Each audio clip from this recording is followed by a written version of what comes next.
Good morning student, स्वागत है आप सभी का हमारे इस प्यारे से चैनल बायो वाला में। आज हम लाए हैं आपके सामने रोटेशन का एक बड़ा जबरदस्त क्वेश्चन, जिसे करके खुश हो जाएंगे आप। और नीट में ये सवाल कई बार पूछा जा चुका है। जो पहली बार कर रहे हैं उनके लिए मैं ये भी लिख के लाया हूँ, क्योंकि हमें कन्वर्जन पता होनी चाहिए, तभी हम रोटेशन के सवाल कर पाएंगे। जैसे मोशन इन 1D 2D इनमें इक्वेशंस ऑफ मोशन है, ऐसे ही रोटेशन में भी इक्वेशंस ऑफ मोशन लगती हैं। बस यहाँ वहाँ वी फाइनल को डब्ल्यू एफ लेते हैं, यू वी इनिशियल को डब्ल्यू आई लेते हैं, एक्सेलरेशन को अल्फा लेते हैं। क्या करते हैं, फाइनल वेलोसिटी को ओमेगा फाइनल, इनिशियल वेलोसिटी को ओमेगा इनिशियल, एक्सेलरेशन को अल्फा। वहाँ डिस्टेंस को एस लेते हैं और यहाँ डिस्टेंस को थीटा लेते हैं। बाकी यू को इनिशियल वेलोसिटी को ओमेगा इनिशियल लेते हैं और ए को अल्फा मैंने आपको बता दिया। और यहाँ भी सेम टू सेम ऐसे ही ये कन्वर्जन आपको पता होने चाहिए, तभी आप इसका सवाल कर पाओगे। वहां जैसे फोर्स होती है लॉज ऑफ मोशन में आपने फोर्स पढ़ा होगा, ऐसे यहाँ रोटेशन में टॉर्क होती है। फोर्स और टॉर्क एक ही जैसी होती हैं। जो काम फोर्स का है वही काम टॉर्क का है, जो काम एक्सेलरेशन का है वही काम एंगुलर एक्सेलरेशन का है, जो काम वी फाइनल का है इनिशियल फाइनल वेलोसिटी का वही यहाँ ओमेगा फाइनल का है।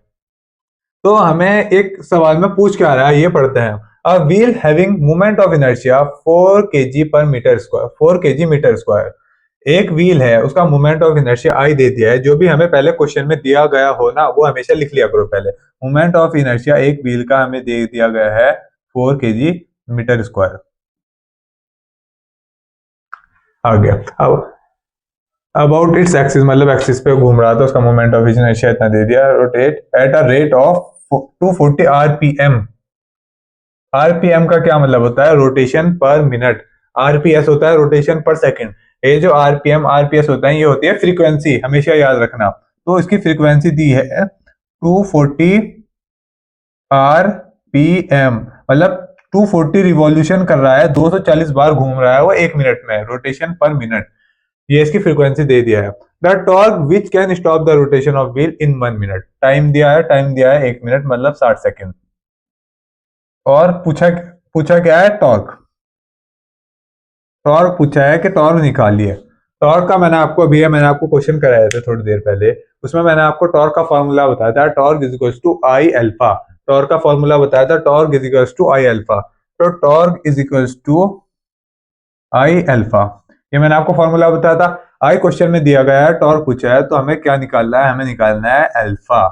अल्फा हम कैसे निकालेंगे, यहाँ फ्रीक्वेंसी दी गई है, फ्रीक्वेंसी पता किस काम की है, फ्रीक्वेंसी से हमें ओमेगा निकालना है। यहाँ फ्रीक्वेंसी को आप लिख लीजिए, फ्रीक्वेंसी यहाँ फ्रीक्वेंसी को कन्वर्ट कर लीजिए सेकंड में। 240 रोटेशन पर मिनट हो रहे थे ना, तो हमें 60 से डिवाइड कर देंगे तो 240 रिवॉल्यूशन पर सेकंड हो जाएंगे। 6 4 24। तो आरपीएस में कन्वर्ट कर लेना है हमेशा हमें फ्रीक्वेंसी को। तो 4 रोटेशन एक सेकंड में कर रही है वो व्हील। तो आइए, आपने फॉर्मूला पढ़ा होगा, omega is equal to 2 pi by T. ये फॉर्मूला नहीं पढ़ा तो इस फॉर्मूले को याद कर लीजिए। और 1/t क्या होता है, 1/t होता है फ्रीक्वेंसी। तो यहाँ टी को ऊपर ले जाके हम फ्रीक्वेंसी कर देंगे, क्योंकि 1/t फ्रीक्वेंसी होती है, तो इसे हम इस तरह भी लिख सकते हैं 2 पाई बाय एफ। और एक बार ओमेगा आ गया, ओमेगा इनिशियल, ओमेगा आ गया, तो टाइम दे रखा है, अल्फा निकाल लेंगे डायरेक्ट, बस यही तो इस सवाल में है।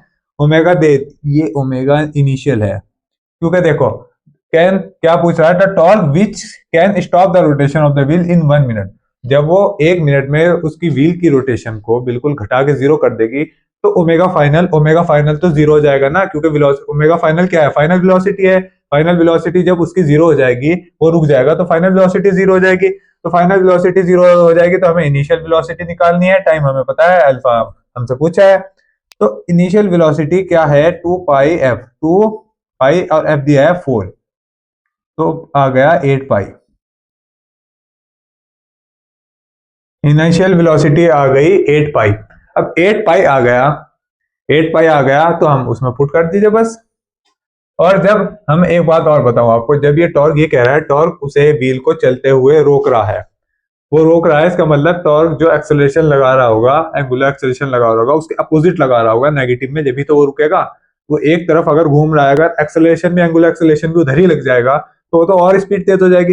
एंगुलर एक्सेलरेशन उसके अपोजिट डायरेक्शन में लग रहा होगा, तब जाके वो रुकेगा। तो यहाँ अल्फा माइनस होगा, तब जाके वो रुकेगा। तो ये इक्वेशन दोबारा लगाइए, omega final is equal to omega initial plus alpha T. तो ओमेगा फाइनल 0 है, ओमेगा इनिशियल आ गया 8 पाई और 8 पाई और अल्फा माइनस में है तो ये माइनस हो जाएगा, माइनस अल्फा टी। तो ये उधर जाके alpha T is equal to 8 pi और टाइम दिया हो गया 60 सेकेंड, 1 मिनट दिया था, इसका मतलब 60 सेकेंड। तो अल्फा आ जाएगा 8 पाई बटा 60।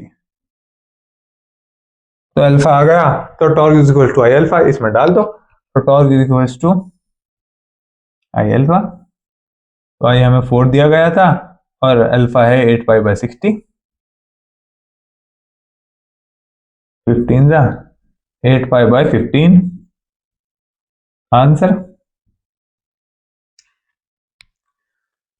ये क्वेश्चन आपको बड़ा इसलिए लग रहा होगा क्योंकि मैंने सब चीजें इसमें बताई अलग अलग करके, आपको सबके फॉर्मूले बताए, आपको नहीं पता होगा इसे डिटेल में बताया, इसलिए आपको बड़ा लग रहा होगा। ये क्वेश्चन वैसे बहुत आसान है, एक बार दोबारा कर देता हूं मैं तेजी से।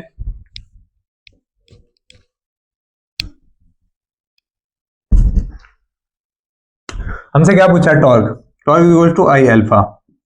आई हमें क्वेश्चन में दिया गया है और अल्फा हमसे पूछा है, तो अल्फा के लिए हमें ओमेगा दिया गया है 2 पाई एफ, फ्रीक्वेंसी दी गई है, हमने फ्रीक्वेंसी निकाल ली 240 बटा 60 क्योंकि वो आरपीएम में थी, ये आरपीएस में कन्वर्ट कर लिया हमने पर सेकंड में, तो 4 आरपीएस फ्रीक्वेंसी आ गई। तो यहाँ से फ्रीक्वेंसी आ गई 2 पाई इंटू 4 8 पाई, 8 पाई इसका वेलोसिटी आ गई इनिशियल वेलोसिटी, इस वेलोसिटी से ये चल रहा होगा, ओमेगा आ गया 8 पाई और ओमेगा आ गया, तो इस फॉर्मूले में डाल के डायरेक्ट निकाल लीजिए। Omega final equal to omega initial आया 8 पाई और एक्सेलरेशन उल्टी डायरेक्शन में लग रहा है जब तो रुकेगा, और टाइम टी। तो ये ओमेगा फाइनल 0 है, तो हमने यहाँ 0 is equal to 8 pi minus alpha T, ये अल्फा इधर आ जाएगा और टाइम इसके नीचे चला जाएगा 8 पाई बाई टी, और टाइम है 60 सेकेंड दिया गया क्वेश्चन में, टाइम 1 मिनट मतलब 60 सेकेंड। बस अल्फा आ गया तो इसमें डाल दिया direct, torque is equal to I alpha, I है 4 और अल्फा आ गया 8 पाई बाई 60 15, तो टॉर्क आ गया 8 पाई बाई 15। सिंपल।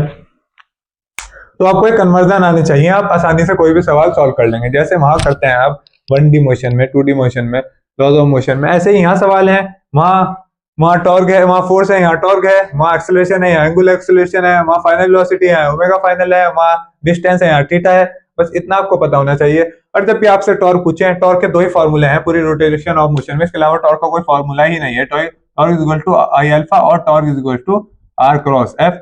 कभी कभी टॉर्क हमें निकालना होगा आर क्रॉस एफ से, कभी टॉर्क हमें निकालना होगा आई अल्फा से, कभी दोनों को मर्ज करके हमें R alpha R F is equal to I alpha, इससे हमें टॉर्क। तो इसी से ही, ये 2 सवालों से ही हमेशा टॉर्क के सारे क्वेश्चन हो जाएंगे। तो हमें सबसे पहले ये देखना है कि हमारे से पूछ क्या रहा है क्वेश्चन में, और फिर देखना है हमें दिया क्या क्या गया है, और फिर हमें सोचना है इसमें लगेगा क्या। जब आप ये सब कुछ सोचने लग जाओगे तो आपसे सवाल जल्दी जल्दी होने लगेंगे, और जब आप ये सब सोचोगे और सवाल होने लगेंगे तब आपको फिजिक्स के सवाल करने में मजा आएगा। तो ऐसे ही अच्छे अच्छे सवाल मैं लेके आऊंगा आपके लिए, तो आपको बहुत मजा आएगा करने में। तो आइए हमारे साथ बने रहिए और हमारे साथ क्वेश्चन जरूर करिए, आपका नीट और जेईई में बहुत ज्यादा फायदा देंगे सवाल। इन क्वेश्चंस में से बहुत सारे क्वेश्चन डायरेक्ट भी नीट में आ सकते हैं और आए हुए भी हैं, ये नीट के ही क्वेश्चन है, नीट से रिलेटेड मिलते जुलते क्वेश्चन है, नीट जैसे क्वेश्चन है। और बहुत से क्वेश्चन तो ऐसे हैं, मैं आपको देखते ही करना सिखा दूंगा कि आपने क्वेश्चन पढ़ा और आंसर आया, ऐसे क्वेश्चन भी हैं। जैसे मैंने आपको कल टेंशन के क्वेश्चन बताए थे, टेंशन के क्वेश्चन देखते ही आंसर, कोई इक्वेशन और मोशन कुछ नहीं बनानी पड़ी थी, ऐसे ही बहुत सारे सवाल हैं कि देखोगे आंसर। और उसके क्वेश्चन हैं वन मोशन अंडर ग्रेविटी के, मोशन अंडर ग्रेविटी के क्वेश्चन मैं आपको ऐसे सिखा दूंगा कि आपने क्वेश्चन पढ़ा, कुछ पेन चलाने की भी आपको जरूरत नहीं पड़नी और आंसर डायरेक्ट आपके सामने होगा, ऐसे ऐसे क्वेश्चन करा दूंगा मैं आपको। तो हमारे साथ बने रहिए, thank you, all the best.